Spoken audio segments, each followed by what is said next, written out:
형제자 여러분 안녕하세요. 오늘은 3월 27일 화요일 장자 죽음 재앙을 예고하심이라는 제목으로 출애굽기 11장 1절부터 10절까지를 묵상하겠습니다. 1절 여호와께서 모세에게 이르시기를 내가 이제 한 가지 재앙을 바로와 애굽에 내린 후에야 그가 너희를 여기서 내보내리라.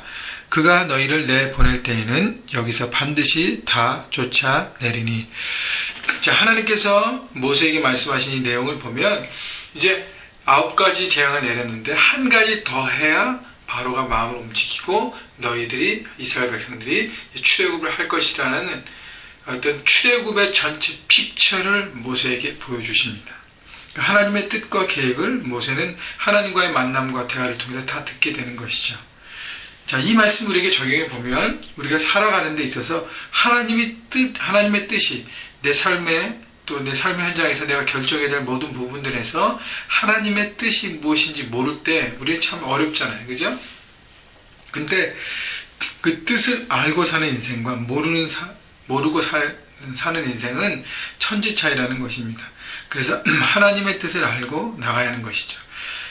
자, 모세는 이때뿐 아니라 광야에서도 가면 이스라엘 백성들은 그 눈앞에 보이는 그것만 보고 갔지만 모세는 하나님의 뜻을 통해서 전체를 보고 갔다고 성경이 표현하고 있습니다. 그 얘기는 뭐냐면 우리가 날마다 하나님의 말씀, 이렇게 클리큐티 말씀 묵상을 통해서 말씀을 듣고 하나님의 뜻을 분별하고 그 마음을 품어갈 때 우리는 우리의 생각대로 묶여있는 것이 아니라 하나님의 뜻을 바라보고 상황과 환경이 거기에 맞춰지지 않을 때도 우리는 인내하고 기다리고 바라볼 수 있는 것이죠. 왜냐하면 하나님의 큰 뜻을 우리가 알기 때문이에요. 그래서 다 알고 가는 것, 하나님의 마음을 품고 가는 것과 그렇지 않은 것은 다르다는 것입니다. 그래서 여러분 삶의 현장에서 살아갈 때 여러분 하나님의 뜻을 분명히 구하고 알고 이 말씀을 통해서 하나님과의 기도를 통해서 묵상을 통해서 깨닫고 나가시기를. 그래서 전체를 바라보고 인내할 부분은 인내하고 기다릴 부분은 기다리면서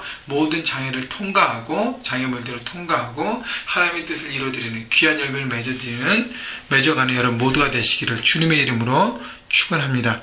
그래서 1절 마지막에 보면 여기서 반드시 다 쫓아내리니, 다라는 것은 모든 백성이 다 출애굽할 것이라는 하나님의 약속을 받게 되는 것이죠. 2절 백성이 말하여 사람들에게 각기 이웃들에게 은금 패물을 구하게 하라 하시더니. 자, 이스라엘 백성이 말해서 이웃들이라는 것은 바로 애굽 백성들에게 은금 패물을 구하게 하라는 것인데, 여기서 구한다는 것은 다른 성경을 제가 이렇게 보니까 요청하라는 것입니다. 3절 보면 여호와께서 그 백성으로 애굽 사람의 은혜를 받게 하셨고, 자, 이웃들에게 은금 패물을 요청하라는 것은 뭐냐면 하나님께서 이스라엘 백성들이 강제 노역을 통해서 애굽 땅에서 고통받는 것을 아셨기 때문에 그것을 보상해 주기 원하셨어요. 제대로 된 임금을 받지 못했습니다. 착취를 당했습니다. 그래서 애굽에서 출발할 때는 그 모든 보상을 받고 그것을 가지고 새로운 땅을 향해서 달려가기를 하나님께서는 바라보셨기 때문에 하나님께서 보상의 은혜를 주신 것이죠. 여러분, 하나님께서 우리의 삶의 모든 부분을 다 계산하고 계신다는 거예요. 혹시 우리가 여러 가지 상황 때문에 제대로 받지 못했던 부분도 하나님께서는 때가 되면 모든 것들을 더 갚아주신 것이죠. 그래서 하나님의 계산하심을 믿고 살아가야지 내 계산대로, 내 생각대로, 내 방식대로 가지 말라는 것입니다. 그러면 하나님의 뜻 계산 가운데 믿음으로 나가면 결국 그 은혜를 받게 되는 것이죠. 3절 중반에 또 그 사람 모세는 애굽 땅에 있는 바로와 신하와 백성의 눈에 아주 위대하게 보였더라. 저는 이 말씀이 너무너무 감동적이에요. 모세 80대 노인으로 광야 출신의 초췌한 모습으로 바로 앞에 섰고 바로의 신하들 앞에 서서 처음에는 무시당하고 처음에는 어려웠지만 하나님의 뜻 그 말씀을 듣고 계속적으로 순종하고 또 기도를 통해서 하나님의 역사와 능력들을 보여주는 믿음으로 살아가는 모습을 보여주면서 하나님 모세를 점점 세워주시는 것입니다. 두 가지예요. 자신의 백성들, 자신의 민족들 앞에서 위대한 지도자로 점점 서가고 있고요. 또 세상이라는 현장, 하나님을 대적하는 그 사람들의 앞에서도 점점 높아져 가는 것입니다. 여러분, 교만하게 높아져 가는 것이 아니라 저는 이것을 영향력이라고 표현하고 싶어요. 그러니까 하나님 말씀대로만 살고 그 말씀대로만 정말 액면 그대로 순종하고 나갈 때, 탐대하게 그 믿음으로 한 걸음 한 걸음 나갈 때, 내가 속해 있는 내 가정과 내 삶의 현장, 우리 크리스찬 공동체에서도 나는 존귀하게 여김을 받는다는 것이죠. 또 하나님을 모르는 세상의 현장에서 우리가 영향력이 미치는 하나님의 놀라운 사람으로 서간다는 것입니다. 여러분 한 사람 한 사람 하나님이 지도자로 세우고 계십니다. 리더로 세우고 계세요.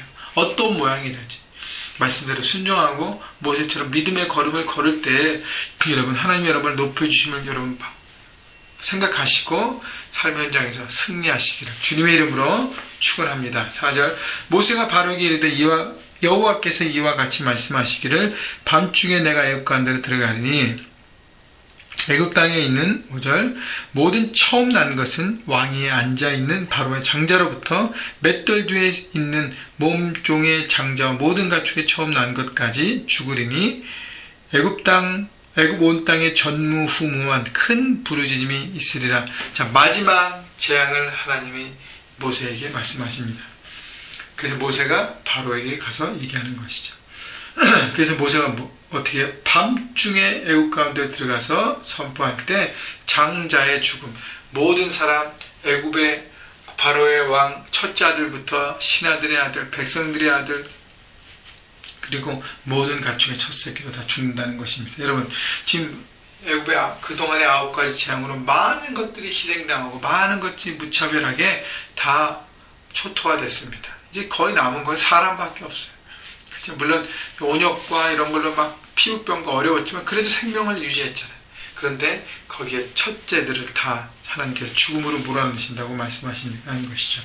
전무후무한 큰 부르짖음, 역사에 남을 만한 큰 부르짖음, 고통을 창조주 하나님께서 역사하신다는 것이죠. 7절 그러나 이스라엘 자손에게는 사람에게나 짐승에게나 개 한 마리도 그 혀를 움직이지 아니하리니 여호와께서 애굽 사람과 이스라엘 사이를 구별하는 줄을 너희가 알리라 하셨나니. 자, 그래서 하나님 애굽 사람들과 바로와 그 모든 민족들을 하나님께서 재앙을 주시면서 심판하시지만 하나님의 백성은 하나님의 평강 가운데 아무 죽음의 소식 없이 평안한 가운데 살아간다고 말씀하십니다. 이스라엘과 애굽을 구별하신다 그랬어요. 하나님 믿는 백성과 하나님을 모르고 살아가는 백성들이 구별되는 것입니다. 마지막 심판 때에 하나님 믿는 백성들 우리는 어떻게 축복을 누리게 되고요. 그렇지 않은 사람들은 어떻게 해요? 심판을 당하고 고통과 애통과 부르짖음 가운데 살아가는 것입니다. 여러분 그렇기 때문에 하나님을 믿는 믿음, 이 믿음을 붙들고 나가는 것이 얼마나 귀한 것인지 여러분 감사하게 여겨야 되고요. 이 축복의 자리로 내 삶에 있는 모든 사람들을 초대해야 하는 것입니다. 8절 왕의 이 모든 신하가 내게 내려와 내게 절하며 이르기를 너와 너를 따르는 온 백성은 나가라 한 후에야 내가 나가리라 하고 심히 노하여 바로에게서 나오니라. 여러분 이 모세의 선포를 보십시오. 또 왕의 모든 신하가 나와서 절하고 제발 나가십시오 했을 때 우리가 나간다는 것이 하나님을 믿는 백성이 하나님만 믿고 나갈 때 어떻게 해요? 세상으로부터 존귀함을 얻게 되고 세상으로부터 귀한 영향력을 미쳐지는 것이죠. 세상에 존경을 받는 삶이 된다는 거예요. 그리고 그렇게 선포하며 나갈 것이라고 세상에서의 당당함을 보여줄 것이라는 하나님의 말씀을 모세는 받았고 그걸 나누었습니다. 바로에게 나눈 거예요. 우리는 당당하게 나갈 것이다. 그래서 심히 노하여 바로에게 나오니라. 여러분 바로 앞에 모세는 자신의 앵거를 표출했습니다. 하나님의 뜻. 왜냐하면 바로는 계속적으로 고집 피우며 자기 고집을 피우고 순종하지 않고 불순종하는 모습을 계속 보이기 때문에 또 그 다음에 세상의 거짓과 세상의 모든 것들에 대해서 모세는 앵거했다, 분노했다는 것입니다. 여러분 거룩한 분노인 것입니다. 세상에 대해서 세상이 잘못 갈 때 우리가 거룩한 분노로 그것을 바로잡을 필요가 있다는 것이죠. 바로 앞에 놓였습니다. 여러분 광야의 노인이 이제는 바로라는 애굽 최고의 지도자 앞에 화를 표출한 것입니다. 바로 하나님의 뜻, 말씀, 능력으로 섰기 때문에 세상을 주도하는 호령하는 하나님의 놀라운 사람이 된 것입니다. 9절 여호와께서 모세에게 이르시기를 바로가 너희 말을 듣지 아니하리라. 그러므로 내가 애굽 땅에서 나의 기적을 더하리라 하셨고 모세와 아론이 이 모든 기적을 바로 앞에 행하였으나 여호와께서 바로의 마음을 완악하게 하셨으므로 그가 이스라엘 자손을 그 나라에서 보내지 아니하였더라. 이 바로의 고집불통을 보게 되는 것이죠. 장자의 죽음, 아직 현실로 다가오지 않았기 때문에 그 얘기를 듣고서도 꿈쩍 안 하는 거예요. 그만큼 고집스러운 리더, 이 리더를 통해서 모든 백성들은 어려움과 고통과 아픔만 경험하게 되는 것이죠. 짓밟히는 것입니다.